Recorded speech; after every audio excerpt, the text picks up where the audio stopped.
بسم اللہ الرحمن الرحیم۔ ہر انسان اللہ کی رحمت کا خواہش مند ہے، لیکن ہر مرد و عورت یہ جانتا ہے کہ یہ یک طرفہ معاملہ ہے۔ ہم اللہ کے احسانات کے بدلے میں اسے کچھ نہیں دے سکتے۔ اس کی رحمتیں بے شمار ہیں، اس کے کرم بے شمار ہیں۔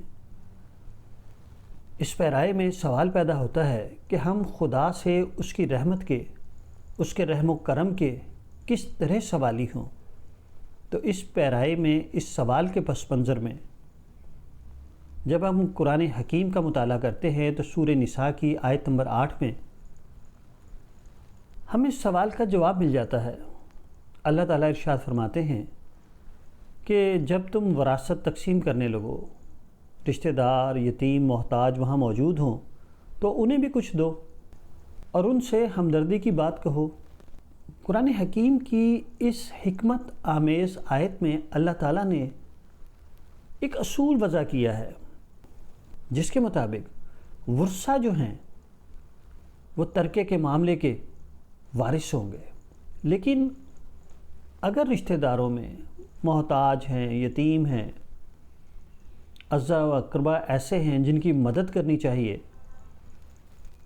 تو باہم الفت و محبت پیدا کرنے کے لیے یہ اصول وضع کیا کہ انہیں بھی کچھ دے دو۔ یہ ایک ربانی اسپرٹ ہے، خوف خدا کی علامت ہے۔ یہ معاشرے کو بہتر سے بہتر بنانے کا اصول ہے۔ حالانکہ وراثت میں ان لوگوں کا حصہ نہیں بنتا تھا، لیکن ان کی محتاجی، ان کی یتیمی، ان کی بے بسی، ان کی لاچارگی کو دیکھتے ہوئے اللہ تعالیٰ نے حکم دیا کہ ان کی مدد کرو۔ اب ہم اس اصول کو پیش نظر رکھتے ہوئے خدا سے سوالی ہو سکتے ہیں کہ اللہ تو نے حکم دیا کہ ان لوگوں کو بھی دو جو مستحق نہیں ہیں، تو جب میں اپنے نامہ اعمال کو دیکھتا ہوں تو مجھے یہ محسوس ہوتا ہے کہ میں تیرے سامنے دست سوال دراز کرنے کا بھی متحمل نہیں ہو سکتا، لیکن جس طرح تو نے ان لوگوں کو دینے کا حکم دیا جو کہ وراثت میں حقدار نہیں تھے، اس طرح اے اللہ میں تیرے آگے بھی درخواست کرتا ہوں کہ تو اپنی رحمت میں مجھے بھی دے دے، میری خواہشوں کو پورا کر دے، میرے پر رحم و کرم فرما دے، حالانکہ میں اس چیز کا مستحق نہیں ہوں۔ یہ یقینی بات ہے کہ اللہ تعالیٰ اس دعا کو رد نہیں کرے گا، کیونکہ اللہ تعالیٰ جس چیز کا حکم دیتا ہے وہ خود ضرور کرتا ہے۔ یہ ناممکن ہے کہ وہ دوسروں کو الفت و محبت سے رہنے کا حکم دے، وہ دوسروں کو وہم رحم و کرم کرنے کی ترغیب دے اور خود نہ کرے۔ یہ ہو نہیں سکتا۔ اللہ تعالیٰ انسان سے کروڑ ہاتھ درجے بہتر پوزیشن میں ہے رحم و کرم کرنے میں، اور پھر وہ انسان کا خالق بھی ہے۔ رسالت مآب صلی اللہ علیہ وآلہ وسلم نے ایک دفعہ ارشاد فرمایا کہ جو شخص اللہ تعالیٰ سے اسم اعظم کا واسطہ دے کر دعا مانگے گا، اس کی دعا شرف قبولیت سے بہرہ مند ہوگی۔ اسم اعظم کے واسطہ دینے سے کیا مراد ہے؟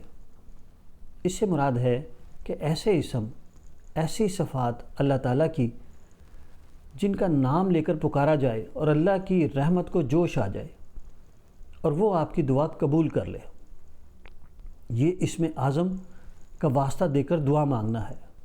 دعائیں دو قسم کی ہوتی ہیں۔ ایک دعا وہ ہوتی ہے جو رٹی رٹائی ہوتی ہے، اس کے اندر دلی جذبات شامل نہیں ہوتے۔ ہر نماز کے بعد ہم دعا مانگتے ہیں اور گھروں کو واپس آ جاتے ہیں۔ دوسری دعا وہ ہوتی ہے جس کے اندر دلی جذبات، گہرا لگاؤ، اپنی انکساری اور عجز، یہ سارے جذبات شامل ہوتے ہیں، اور گہرے لگاؤ کے ساتھ خدا کے سامنے دست سوال دراز کیا جاتا ہے۔ پہلی قسم کو اگر ہم دعا کہیں تو دوسری قسم کو ہم سپر دعا کہتے ہیں۔ دوسری دعا کا تقاضا کچھ اور ہے۔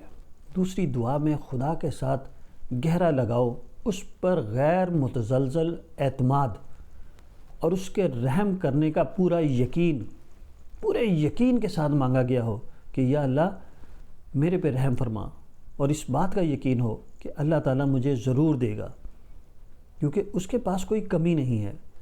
ایسی دعائیں سپر دعا ہوتی ہیں، اور یہی دعائیں شرف قبولیت سے بہرہ مند ہوتی ہیں۔